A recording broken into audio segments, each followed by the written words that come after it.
Buenos días, el día de hoy vamos a ver un tema a continuación de lo que estamos viendo.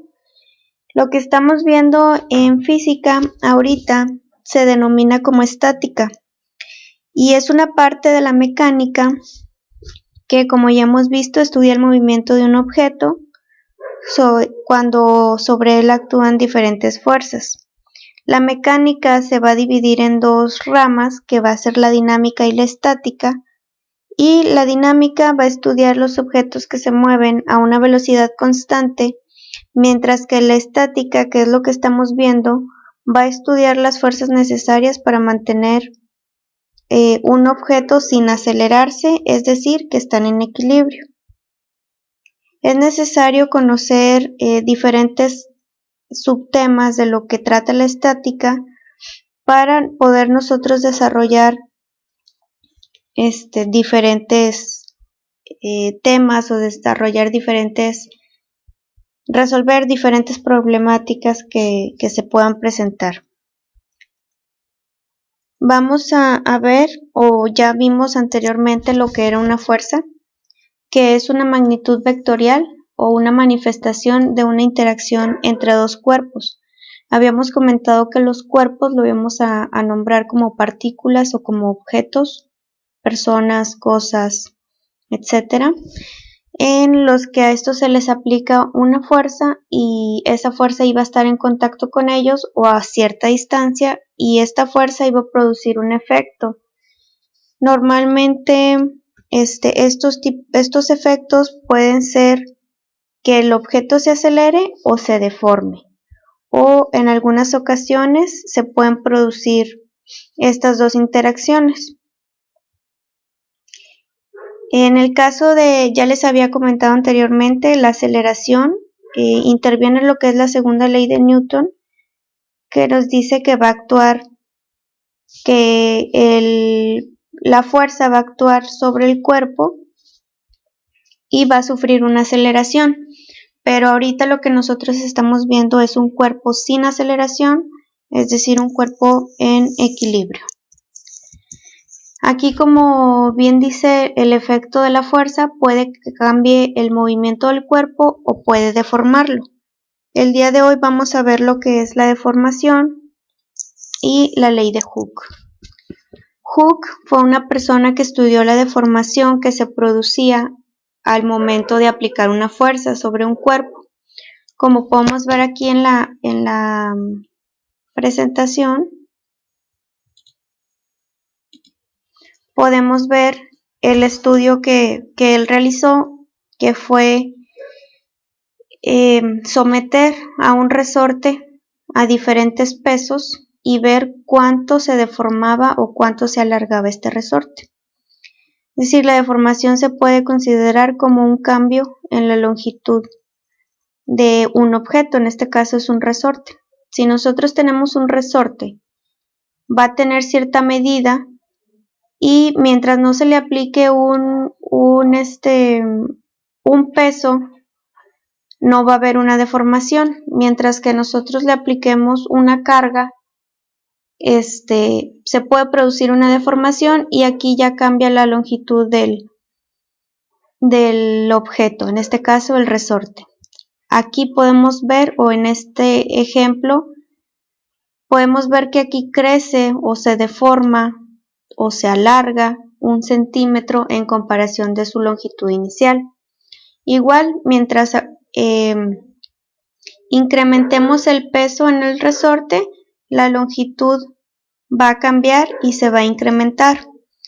Esto va a ser, se va a encontrar que se encontró más bien, Hooke encontró que tenía una relación lineal, una deformación lineal sobre el resorte, siempre y cuando este resorte no se estirara demasiado.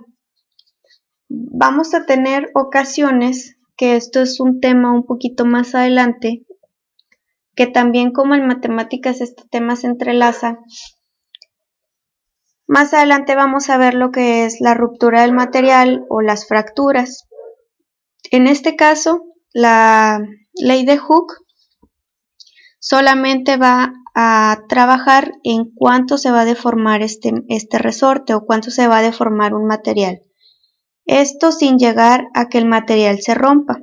Si nosotros seguimos aplicando aquí fuerza, no sé, digamos unos 20 kilos, probablemente este resorte o algún material no va a aguantar la deformación que se produce y aquí puede ocurrir alguna ruptura. La ley de Hooke está dada por esta fórmula que nos dice que la fuerza va a ser igual a la multiplicación de una constante eléctrica por la deformación que se produce en el resorte. En este caso, en esta fórmula se utiliza el signo negativo porque la fuerza va a estar actuando en dirección contraria al desplazamiento de X. X va a ser la deformación del resorte, la vamos a encontrar normalmente en metros y va a ser, se puede obtener mediante esta relación, va a ser un incremento en la longitud. El incremento lo podemos medir como la longitud final menos la longitud inicial. Vamos a tener la constante de cada resorte o de cada material que la vamos a encontrar en newtons metro y esta constante va a cambiar para cada tipo de material que estemos utilizando. La fuerza pues va a ser la fuerza que va a interactuar sobre el cuerpo, que normalmente va a estar en newtons. Y como les comentaba, el signo es porque esta fuerza va a ir en dirección contraria del desplazamiento de la longitud. Aquí les muestro un ejemplo, es un ejemplo muy sencillo donde podemos aplicar la ley de Hooke que nos dice que un muelle con una longitud inicial de 25 centímetros adquiere una longitud de 45 centímetros cuando colgamos en él un peso de 22 newtons. Aquí lo que vamos a calcular va a ser el valor de la constante elástica y la longitud del muelle cuando cambiamos el peso que le aplicamos o la fuerza que le aplicamos. Aquí lo primero que vamos a hacer es ver qué nos da, el valor de la longitud inicial, pero nos las da en centímetros. Normalmente nosotros, como les comentaba, lo tenemos que convertir a metros, igual es a la longitud final y el peso que nos da, que son 22 newtons. Entonces tenemos nuestra fórmula y lo que vamos a hacer primero es calcular la constante eléctrica del muelle. Aquí lo que se hace es calcular la longitud. Bueno, primero vamos a calcular la longitud para después poder calcular la constante. La longitud vemos que es una longitud inicial, una longitud final de 45 y una longitud inicial de 25 centímetros. Hacemos una resta de estas longitudes y nos da un valor de 20 centímetros.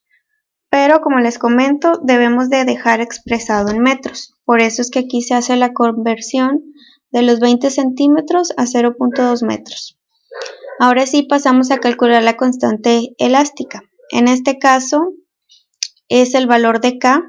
Hacemos un despeje y nos quedaría como la fuerza sobre la longitud, que en este caso la fuerza la estamos considerando como el peso, que son 22 newtons, dividido entre la longitud total, que es esta, 0.2 metros. Aquí lo que estamos haciendo es restar o sacar una longitud total, que serían estos 0.2 metros. Hacemos la operación y nos da un resultado de 110 newtons sobre metro.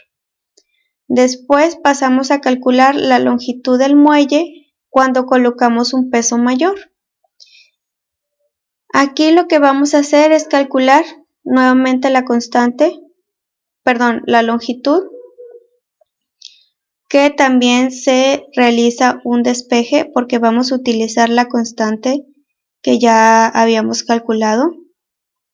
La longitud va a ser igual a la fuerza sobre la constante, que en este caso la fuerza la estamos considerando como el peso, que son 27.5 newtons, divididos entre la constante, que fue la que calculamos aquí, 110 newtons metro. Y al realizar la división nos queda 0.25 metros, porque aquí estamos eliminando los newtons de aquí arriba con los newtons de aquí abajo y nuestra unidad queda en metros. Entonces nos queda 0.25 metros, que al inicio nosotros teníamos centímetros. Entonces aquí se hace solamente la conversión de 0.25 metros. Perdón, aquí está equivocado. Aquí son 25 centímetros. Déjenme les corrijo. Aquí son 25 centímetros más la longitud inicial que teníamos, que son los otros 25 centímetros. Aquí, como les digo, se hizo la conversión de 0.25 metros a 0.25 centímetros para poder sumar con la longitud inicial, que son 25 centímetros. Y aquí nos daría un total de 50 centímetros. Hasta aquí se calcula lo que es el valor de la constante del muelle y la longitud cuando cambiamos el peso. Aquí en este caso, en este ejemplo, se puede dejar los 50 centímetros o lo podemos expresar también en metros. Es común que lo expresemos en metros, pero aquí como ejemplo se queda solamente expresado en centímetros. Les voy a dejar dos actividades. Hasta aquí es el tema del día de hoy. Como les digo, vamos a ir tratando temas de poco a poco para que no se nos haga mucho trabajo y que puedan ustedes aplicar diferentes conceptos o diferentes problemas y que los puedan sobre todo entender. La actividad que les voy a dejar son dos. La primera es qué es y para qué sirve un dinamómetro. Y la segunda es un problema que es muy similar al que les acabo de explicar, que nos dice que un muelle se alarga 20 centímetros cuando ejercemos sobre él una fuerza de 24 newtons. Vamos igual a calcular el valor de la constante eléctrica, que es la K, y el alargamiento del muelle cuando cambiamos la fuerza. Es similar a esto que acabo de explicarles, solamente aquí se cambian los valores de la fuerza y la fuerza inicial que tenemos aquí, y aquí ya tenemos una longitud que nos da 20 centímetros. Esta es la longitud total de lo que se alarga el muelle. Hasta aquí les dejo la actividad. Si tienen la actividad y el tema, si tienen alguna duda pueden escribirme. Van a resolver esto durante la hora clase mientras terminen de ver este video. Si solo tenemos una hora, pues entonces la asignación se las voy a dejar para el día siguiente, pero necesito que me digan si tienen alguna duda o alguna pregunta, y pues creo que vamos a estar trabajando de esta manera por las cuestiones de que no se escuchaba la sesión de Zoom. Entonces cualquier duda que tengan me pueden escribir.